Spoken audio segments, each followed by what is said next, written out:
बिस्मिल्लाहिर्रहमानिर्रहीम। अस्सलाम वालेकुम। नाइम ब्रदर्स टीवी मुबारक जीद आपकी खिदमत में हाजिर है। नाज़रीन, हमारा चैनल नाइम ब्रदर्स टीवी सब्सक्राइब करें। आज फिर रऊफ हसरत साहब हमारे साथ मेंबर से होंगे। इनके साथ एक प्रोग्राम पहले हमने किया, माशाल्लाह बहुत लोगों ने पसंद किया और हमें भी खुशी हुई।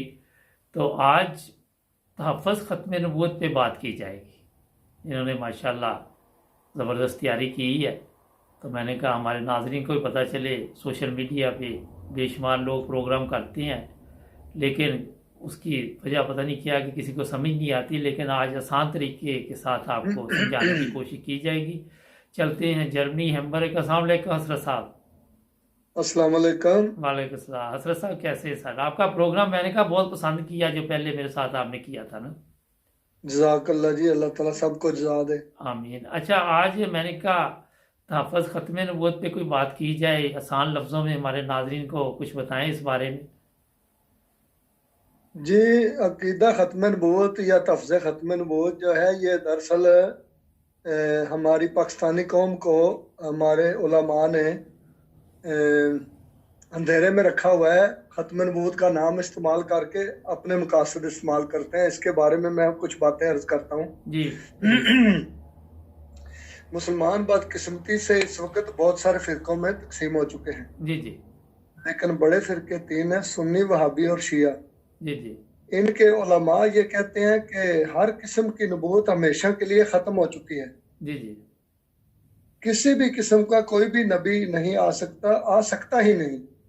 ये दुरुस्त है। लेकिन साथ ही हज़रत ईसा अलैहिस्सलाम के आने का अकीदा भी रखते हैं। बिल्कुल, ये भी बात जब है। उन्हें बताया जाए जब उन्हें बताया जाए कि हज़रत ईसा अलैहिस्सलाम अल्लाह ताला के नबी थे, नबी हैं और नबी ही होंगे, जी जी। तो कहते हैं कि वो पुराना नबी है दरअसल, अच्छा। और वो आएगा और ज़रूर आएगा। ठीक। और नबी यानी नबी तो आ सकता है और आएगा भी जरूर, लेकिन सिर्फ पुराना और नया बनाया नहीं जा सकता। ठीक। जब भी दुनिया को नबी की जरूरत पड़ेगी तो पुराना नबी, जिसको रसूल करीम सल्लल्लाहु अलैहि वसल्लम से सल्लल्लाहु। पहले नबूवत अता फरमाई जा चुकी हो, एक बार दुनिया में भेजा जा चुका हो, वो नबी दुनिया में दोबारा आ सकता है तमाम दुनिया में दीन इस्लाम का गलबा करने के लिए, जिसको अल्लाह ताला ने खुद पाबंद किया है रसूलन इला बनी इसराइल कह कर के उसकी नबूवत को बनी इसराइल तक महदूद किया। आप ये कहते हैं कि वो जब आएगा तो उम्मत मुसलमान की मदद करेगा, जो कि उम्मत मोहम्मदिया, जो कि आलमी उम्मत है। हाँ सर साहब, आप आवाज़ मेरा हिल जाता है, मोबाइल का ठीक रखें जी। चलें आगे चलते हैं। तो जब कहते हैं कि वो पुराना नबी जिसको अल्लाह ताला ने रसूलन इला बनी इसराइल कह के महदूद कर दिया है बनी इसराइल तक, वो कहते हैं अब वो आलमी उम्मत की मदद करने के लिए आसमान से आएगा, मूसा का उम्मती।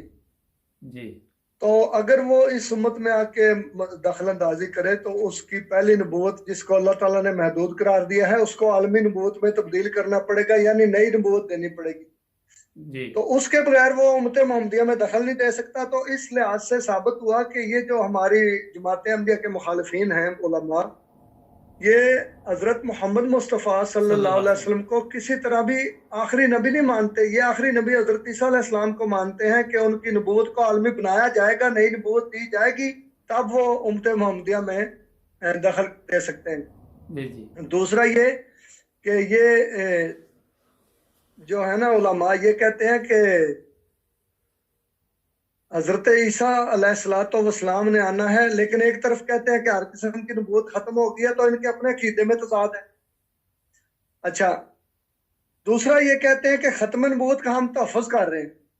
अच्छा। अब जब नबूवत ही खत्म हो गई है तो तहफ़्फ़ुज़ किस बात का?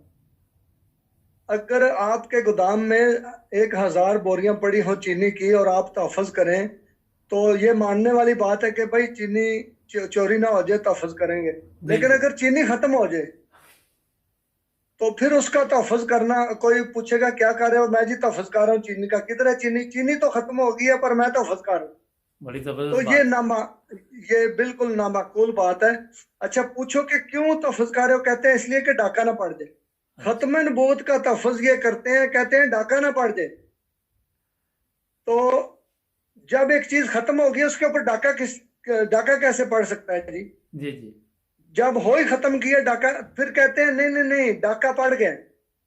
नबूवत खत्म हो गई है, हम उसका तहफ़्फ़ुज़ कर रहे थे, फिर भी डाका पड़ गया। तो जब डाका पड़ जाए, जिस चीज के ऊपर डाका पड़ता है वो तो फिर डाकू ले जाते हैं, और जिसके पास वो थी अब उसके पास नहीं है, अब डाकुओं के पास है। तो अगर नबी करीम सल्लल्लाहु अलैहि वसल्लम की नबूवत के हवाले से ये बात की जाए कि खत्म नबूवत पर डाका पड़ गया तो डाकू ले गए नबूवत, अब नबी पाक सल्लल्लाहु अलैहि वसल्लम के पास नौज बिल्ला नबूवत नहीं रही, डाकू ले गए, तो इससे बड़ी गुस्ताखी और तौहीन रिसालत मुमकिन भी नहीं है जो ये मौलवी करते हैं, ये बात करके कि खत्म नबूवत पर डाका पड़ गया। तो ये इनको कोई पूछने वाला नहीं है कि तुम इतनी बड़ी गुस्ताखी क्यों करते हो। और दूसरी बात यह है कि डाका डाका किस चीज पर पड़ सकता है? डाका तो पड़ सकता है आपकी रकम पर, आपकी जायदाद पर, या किसी ऐसी चीज पर जो मादी है। नबूवत तो एक रूहानी इनाम है और बहुत आला दर्जे का रूहानी अजीम शान इनाम है, उसके ऊपर तो डाका पड़ ही नहीं सकता। सवाल यह है कि इन मौलवियों को कोई पूछने वाला नहीं है, अगर कोई पूछे बात करे भाई, फिर ये कहते हैं जी हम करोड़ों उलमा हैं पाकिस्तान में, करोड़ों के हिसाब से, जी और बड़े बड़े इनके नाम हैं, बड़े बड़े उलमा हैं।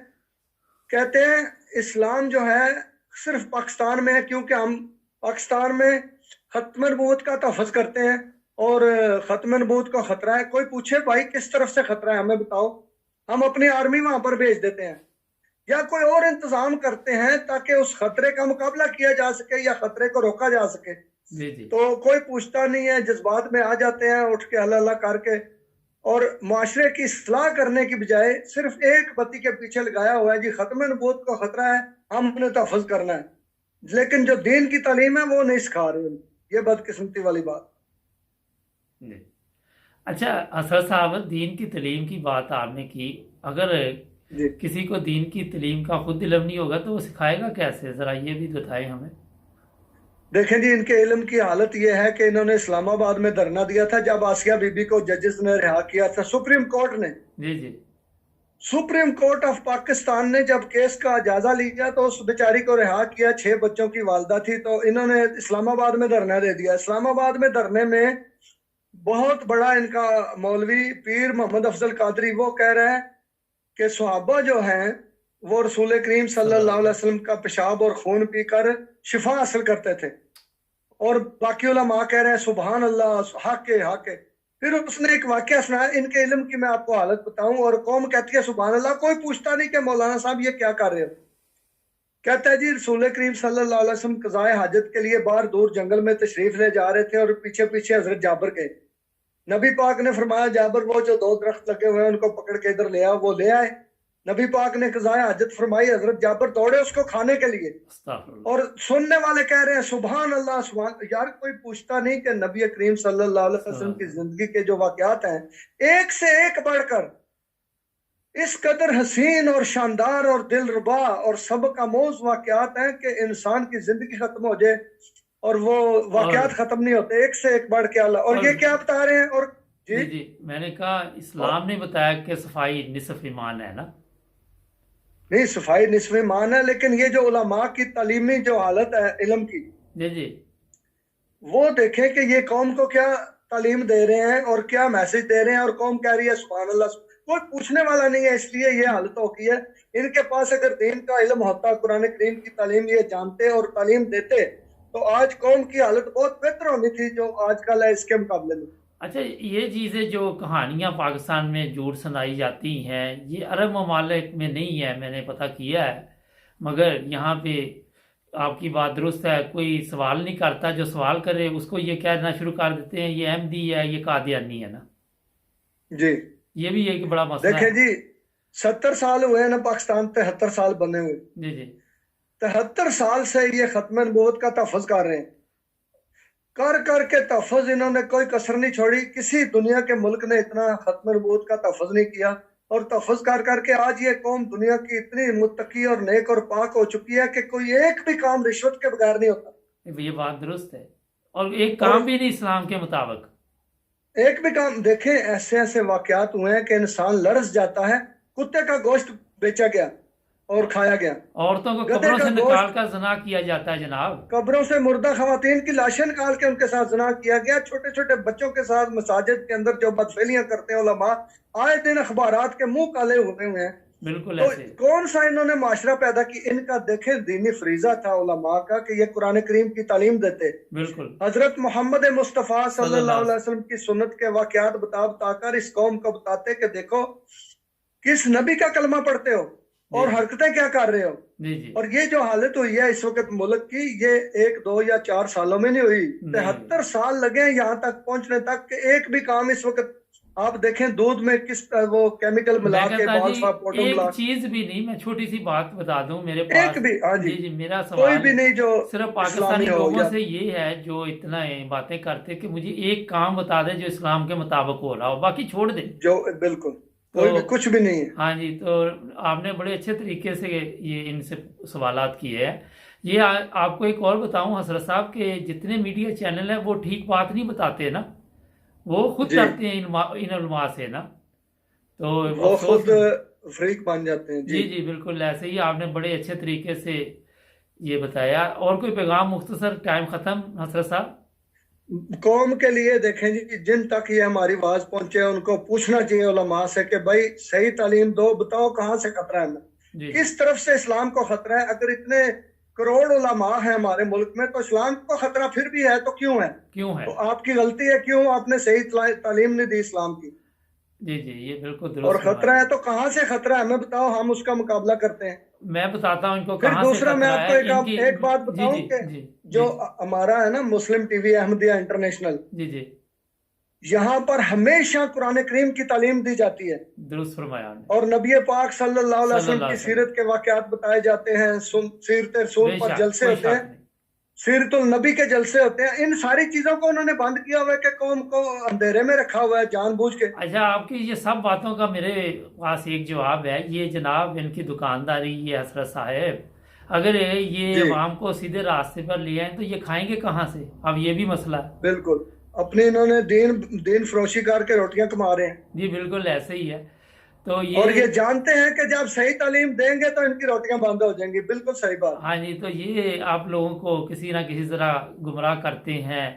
वो पहले ही बहुत गुमराह है, उनको और इसी तरफ लेके जा रहे हैं ताकि इनको अकल ना आ जाए, ये इनको शऊर ना आ जाए। जी और ऊपर से जी जी तब जमात अहमदिया की तबलीग पे इसलिए पाबंदी लगाई है कि इनको कोई आगे बता ना दे भी तुम गलत जा रहे हो ना।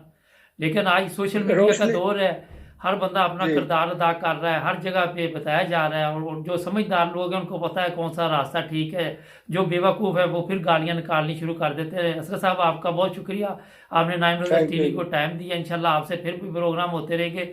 नाजरीन जुड़े रहे इंशाल्लाह। नाइम रोज़र्स टीवी के साथ, सब्सक्राइब करना मत भूलें। मिलेंगे अगले प्रोग्राम में। अल्लाह हाफिज़। अल्लाह हाफिज। अल्लाह हाफिज़।